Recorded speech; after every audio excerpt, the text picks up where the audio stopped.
नमस्कार दोस्तों, मैं सीताराम शर्मा हिंदी एंड संस्कृत क्लासेज में आपका स्वागत है। आज हम हिंदी व्याकरण में अलंकार पढ़ेंगे, तो चलिए शुरू करते हैं।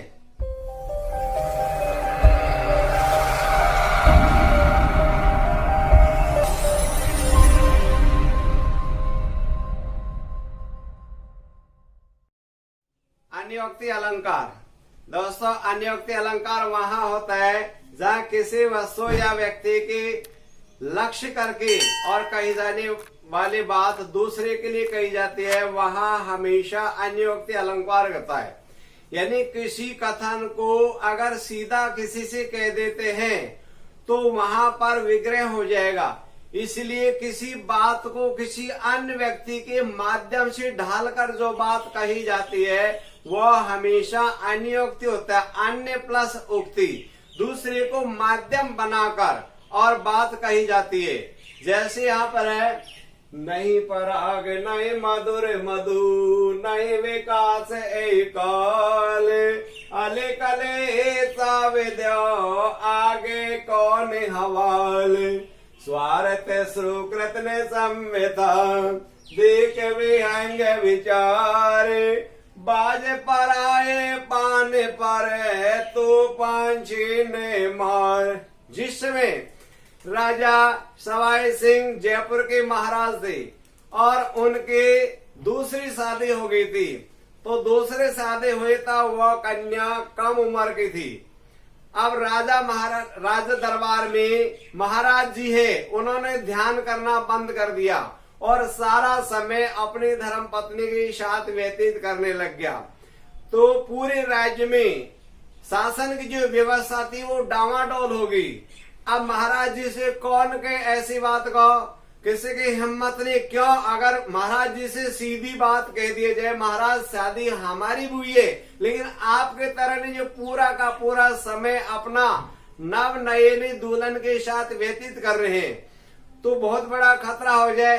तो राजा यानी सवाई जयसिंह जी के दरबार में बिहारी दास जी कवि थे, उन्होंने एक छोटे से पत्र लिख करके और ये कहा, क्या कहा, एक माध्यम बनाया कि सीधी बात कहे तो खतरे से खाली नहीं। तो क्या कहा, नहीं पराग नहीं मधुर मधु। हे राजन, अभी इसमें पराग कण उत्पन्न नहीं हो रहे। क्यों? अब वो जो कन्या थी वो कम उम्र की थी, शारीरिक डेवलपमेंट नहीं हुआ था और कह रहे नहीं विकास यही काल, अभी इसके शरीर का विकास भी नहीं हुआ। जैसे एक छोटा पुष्प होता है और उसमें परागकण उत्पन्न नहीं होते, ना उसमें मधुर मधु यानी शहद रहता है, मिठास नहीं होता। क्यों? अब उसका अभी काल नहीं हुआ, वो खिला नहीं है। अली कली सौ विद्यो। और कवि कह रहा है, अगर जैसे एक भौरा बिना फूल खिले एक कली पर ही और वो मंडराता रहता है तो उस फूल का संपूर्ण विकास नहीं हो सकता, वो रुक जाएगा, अवरुद्ध हो जाएगा। तो महाराज जी के लिए कह रहे हैं, अभी ये कली है, बनने भी नहीं प्रारंभ हुआ है और इसी में तुम इतना बधे हुई हो, यानी इतना माध्यम बना करके और संपूर्ण समय इनके साथ व्यतीत कर रहे हो। तो जब इनके शरीर का पूरा विकास हो जाएगा तो तुम्हारी क्या स्थिति होगी। जैसे एक फूल पूरा खिल जाता है और उसमें सौंदर्यकरण देखने के लिए बड़ा मनमोहक लोग यानी उसके प्रति उत्साहता जागृत करते हैं, तो एक माध्यम बना करके बिहारी दास जी ने महाराज जी को सचेत किया है। आगे कह रहे हैं कि हे राजन, तू अपने स्वार्थ को सिद्ध करने के लिए जो तू श्रम कर रहा है, परिश्रम कर रहा है, वो तेरा परिश्रम व्यर्थ है, क्योंकि तेरे को किसी प्रकार का लाभ नहीं मिल रहा। देख विहंग विचार, विहंग कहते हैं छोटा पक्षी। अभी इसको आप देखो, ये छोटा पक्षी, इसको देख करके विचार करो।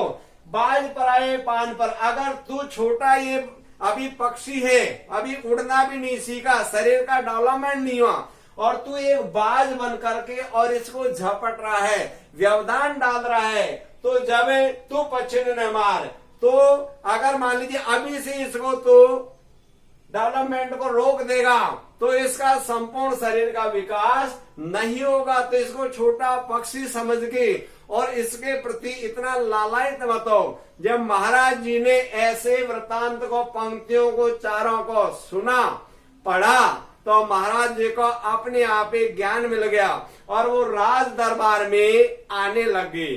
तो कहने का मतलब अगर किसी की बात सीधी कहे, जहाँ किसी वस्तु या व्यक्ति को माध्यम बनाकर और कही जाने वाली जो बात दूसरे के लिए कही जाती है वो हमेशा अनियुक्त अलंकार होता है।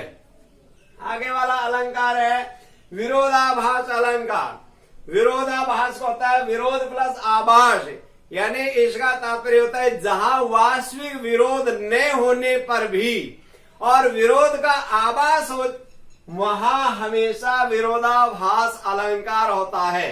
जैसे या अनुरागे चित्त की गति समझे नहीं कोई, जो जो बूढ़े श्याम रंगे त्यों त्यों उज्ज्वल हुए।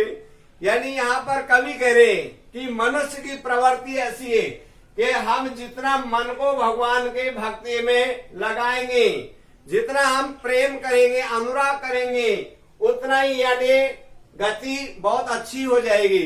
बिल्कुल कहने में बिल्कुल सही बात कह रहे हैं। यहाँ पर विरोध नहीं हो रहा, लेकिन विरोध का आभास हो जाता है कि जो जो बूढ़े श्याम रंग त्यों तो उज्जवल होए। यहाँ बूढ़े से मतलब होता है गिरना, एक होता है वृद्धावस्था। इसका तात्पर्य ये नहीं, इसका तात्पर्य कि ज्यो ज्यो भक्ति में रमेगा और त्यों त्यों ही भक्ति के माध्यम से उसका मन है वो निर्मल है और उज्जवल हो जाएगा। तो ऐसे इस प्रकार से जहाँ वास्तविक विरोध न होने पर भी विरोध का आभास हो जाता है, वहां हमेशा विरोधाभास अलंकार होता है। आगे उदाहरण है शीतल ज्वाला जलती है, ईंधन होता दृढ़ जलसा। यानी जो अग्नि होती है वो कभी भी ठंडे नहीं जलती। कहने का तात्पर्य ये है। और ईंधन, ईंधन कहते काष्ठ को, लकड़ी को, और जो लकड़ी है वो दृढ़ यानी नेत्रों का जल के समान हो रहा है, लेकिन बिल्कुल है क्यों? अगर हमारे जो हृदय में हमेशा अग्नि जलती रहती है, अगर शरीर के अग्नि बुझ जाएगी तो व्यक्ति समापन हो जाता है। तो तात्पर्य है कि हृदय के अंदर हमेशा अग्नि प्रज्वलित रहती, तभी व्यक्ति जीवित रहता है। कैसा भी जो कच्चा पदार्थ खा लेता है, भोजन करता है, फल फ्रूट खाता है, वो सभी शरीर के अग्नि के माध्यम से पाचन क्रिया में सहयोग देती है। और ईंधन होता है दृढ़जलसा, जो कष्ट है, संकट है, काष्ठ की तरह, वो यानी नेत्रों के माध्यम से जो जल निकल जाता है उसके माध्यम से उसका दुख अपने आप ही हो जाता है। मतलब तात्पर्य कि कोई व्यक्ति तनाव से आ गया तो अपनी बात को दूसरे को कह देता है तो उसका मन बहुत ही हल्का हो जाता है। कहने का तात्पर्य ये है। तो इन दोनों में जहां वास्तविक विरोध न होने पर भी विरोध का आभास हो रहा है, कहने पर आभास हो रहा है, लेकिन अर्थ करते तो विरोध कदापि नहीं होता, वहां हमेशा विरोधाभास अलंकार होता है। आगे वाला अलंकार है मानवीकरण अलंकार। मानवीकरण अलंकार वहां होता है जहां प्रकृति पदार्थ अथवा अमूर्त भावों को मानव के रूप में चित्रित किया जाता है, वहां हमेशा मानवीकरण अलंकार होता है। जैसे दिवसावसान का समय मेघ में आसमान से उतर रही है, वे संध्या सुंदर परे से धीरे धीरे धीरे। यानी दिवस प्लस अवसान। यहाँ पर क्या कहा गया है कि यहाँ संध्या को सुंदर स्त्री के रूप में चित्रित किया गया है कि जब दिवसावसान यानी जब सूर्य भगवान नीचे चले जाता है और आसमान में बादल छा जाता है, तो वहां से जब जो संध्या है वो ऐसे उतरती है जैसे सुंदर परी है, वो धीरे धीरे यानी सबको मन मोहित करते हुए आ गई है।